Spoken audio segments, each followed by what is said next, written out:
So, as we all know, Iruma is going to be the next Demon King, and to do that, an immense amount of power is required, right? You're goddamn right. But the question is, how strong will he actually be? When the series started, Iruma already had an OP ability. And what is that ability? Ultra Instinct. Whoa. I mean, I'm only kind of joking. Iruma's body can naturally dodge any attack that comes towards him, without him even intending to do so, since he was put in so many life-endangering situations by his loving parents. He basically had 0% in attack power and 100% in defensive power. But when he arrived in the demon world, he could already use spells before getting his ring. So is Iruma part demon? How else was he able to use mana? Anyway, we're getting off topic. That's for a different video. Iruma is definitely human though, at least partly. Having a unique power to heal any demon almost immediately with only a drop of his blood. And not just that, he is capable of growing plants to an absurd degree. But now it's time to talk about his most important ability, his ring. It's possibly the most powerful ring in the demon world. We saw recently that Kiryu literally tried to copy this ring because of how powerful it is. It is able to absorb an insane amount of mana right from the get-go, paralyzing Kalego for a second with fear, who's ranked Chet and one of the strongest characters in the manga. The only way to calm it down was from Sullivan's magic, who as we know is literally the strongest character in the series. If you want feats of what this ring is capable of, even extremely early on in the series, it managed to create a gigantic cherry blossom that shocked everyone. This was the same amount of magic that Delkira himself showed off in the Harvest Festival. Iruma is seemingly able to use any type of verbal magic, including lights of Libera and Raphia, which are both incredibly strong forms of magic. Later, he also learns Fractal, aka gravity magic, which he uses in the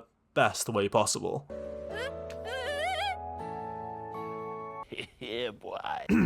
Anyway, now there are obviously way more abilities and spells that he can use, but if we talk about all of them, we'll be here all day. When Iruma releases all of the ring's power, it is actually capable of completely annihilating Kiryu's ultimate barrier, which no teacher could even come close to piercing. But that didn't matter to Iruma, displaying Sullivan levels of power. Yes, it technically is Sullivan's power, but okay, leave me alone. It's explained later that the more Iruma ranks up, the more power the ring receives. After Iruma levels up to rank 4, Alikred appears, a physical manifestation of the ring, and this is incredibly significant to his growth in power. Ali-san is the one to initiate Iruma's growth, as he causes Iruma to change the way he thinks regarding ranks. He actually wants to grow more powerful and help out Ali-san in the process, as with every rank, the more Ali-san evolves. Having Ali around also gives him a confidant and someone to explain what magic is to him, as he is a human after all. So the more Ali increases in power, so does Iruma. Hence, later on we see him in his evolved state helping the baddest bitch in Iruma, being Iruma himself, but we'll get back to that later. He is capable of somehow inducing a bona fide evil cycle in Iruma, causing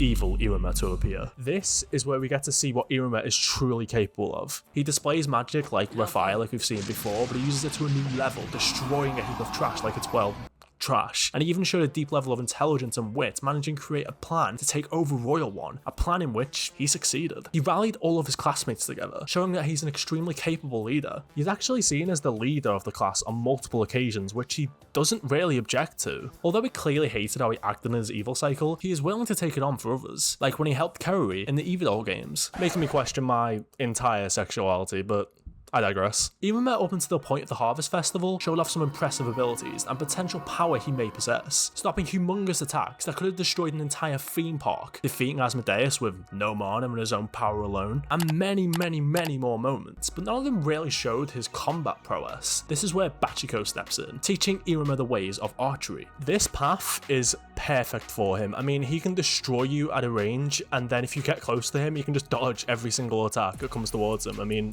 it's foolproof. Speaking of the Harvest Festival, he obviously showed off an ability with a bow, but he also displayed that he can adapt to a wild situation, with lead following his lead. He once again uses blood in this arc too, creating a humongous plant to appear from the ground, and when I say humongous, I mean it. It caused a full-on earthquake, shocking everyone, including the higher ranked teachers. After this arc, we need to skip forward, since many arcs preceding this don't really revolve around power or fighting. That is until the baddest bitch in iruma-kun appears. Irumi. Okay, but seriously, she is next level, destroying everyone in the target practice game, while using his natural dodging ability on this guy who just... yeah. Don't exactly blame you, bro. He uses fractal masterfully to float and then copies his own master's technique, using 5 arrows at once to destroy the rest of the targets. Keep in mind that Bachiko is strong enough to be in the 13 crowns and is even trusted by Sullivan deeply, so mimicking her to even a small degree is a crazy feat. In the crowns arc, we do see that Iruma is terrifying even when you compare him to other talented demons. Ball says that his greed is bottomless, and the idea of Iruma becoming the Demon King terrifies him. In the Heartbreaker arc, we see the Misfits going into teachers while protecting their Kohai. Iruma is capable of fighting teachers like Shida to a standstill while sneakily adding 2 more members to his harem. This guy really is built different. He shows his combat prowess has come a long way, using fractal masterfully once again, and using multiple arrows with 0 issues. Now, Shida's power is kind of unknown, but we can surmise that it involves using words to empower herself and weaken others, which is a frightening power to say the least. Yet, Iruma manages to compete. He creates arrows faster than ever. He was capable of hitting her, but he didn't want to seriously injure her. He manages to read her moves perfectly, predicting where she'd land, eventually trapping her, shooting arrows in perfectly aimed positions before using fractal to pin her to the wall. She manages to escape and tells Iruma some important advice, but You triggered my trap card! this was Iruma's plan all along. To shed her clothes to catch her off guard. Ladies and gentlemen, we have a man of culture. You know what? Even Issei has not fun at Iruma. Later we see Robin, a master archer aiming to attack. Remember this guy's bloodline magic is archery, and he's outmatched by Iruma, a mere student? Yep, Robin taking another one of his many L's. A master archer is one who was able to catch one off guard at a pivotal moment. Robin thought he had at that moment, but it was all a part of Iruma's calculations. He's so perfect as an archer that he thinks it's his big sister. This one moment turns the tides and wins the entire battle for the Misfits. Okay, maybe not. But in the end, he did cause the mission to, succeed, so they did win. No. He's got a point. But yeah, when Calago and Balam appeared, all looked lost until Iruma just summons Calago. This does bring up something I've kind of been avoiding. Iruma can literally summon a ranked Chet demon whenever he wants. If that's not completely busted, I don't know what is. Recently, an important piece of information has been revealed. Iruma somehow possesses Delkira's mana? Now, if you're wondering, why haven't I talked about this yet? It's because I actually want to make a separate video based on this very topic, so let me know if you actually want to see that. After this whole fiasco ends, Iruma is taught by the GOAT, Opera, learning non-verbal magic, so now he is capable of using a specialty, verbal magic, without even speaking.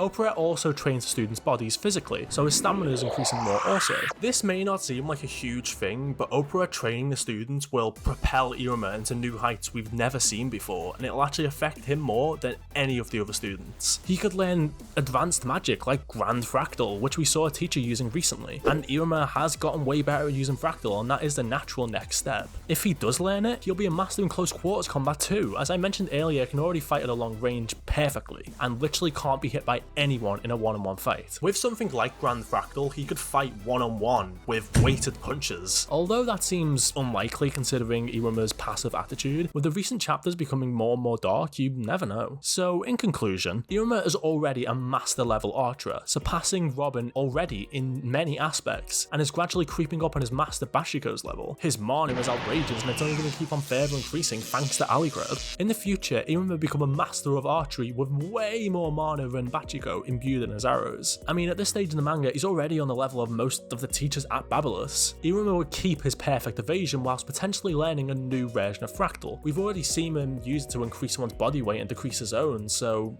he could use it to manipulate the speed that he moves at while slowing others. All of this while learning the Grand Fractal that we mentioned earlier. But the most important thing is that Iruma is going to become the Harem King.